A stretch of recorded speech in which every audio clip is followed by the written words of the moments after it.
Good afternoon. I'm coming from just north of Kona, just down that way, the main city. I've been exploring up and down the coast today. Earlier today I went further down. That point you see way down there, that's just around that. That's where Captain Cook was murdered, apparently. He came and visited a long time ago, and 1777, and the people, 1779, and the locals thought he was a god, and then after he left they changed their mind for some reason, and then his ship got damaged, and then he came back into that bay to get repairs.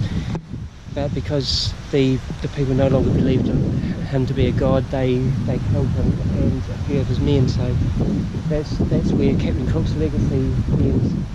From there, going around, you can see the mountains rising up into the clouds and then dropping again. That's one of the big volcanoes on this island. But this is quite different to the other islands on Hawaii. This is a much younger island.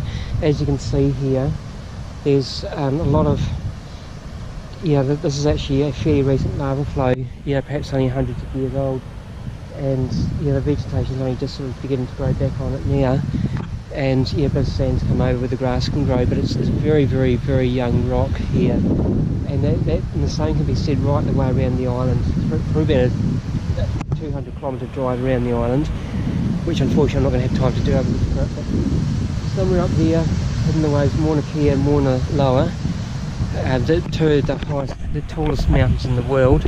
And I say they're the tallest mountains in the world because the seabed on which these volcanic domes lies is actually about 6 kilometres deep. So from here, the slope of the mountains just keeps going into the sea and goes way down 6 kilometres deep, which is phenomenal. The rocks here are quite hot actually, obviously from the tropical weather that we get here. And over here is actually the old airport, which is very, very handy to town, but for some reason they're building another airport quite some distance up the coast here, so it's a little bit difficult to get to, but I'll do some pictures of that at some stage because it's quite unique and being mostly open air. But here I am at the coast. The waters is there, the old airport, and the mountains, which are there's obviously a fair bit of rain falling now. So today exploring up and down the coast from where Captain Cook was killed up to probably this is as far as I'll get today, and exploring the very young islands. It's quite it doesn't have anywhere near the character as the other islands because it hasn't been eroded yet. The very, very young rocks of this magnificent shield volcano. It's probably the best example of a young shield volcano anywhere on the planet. So just continuing to explore it today.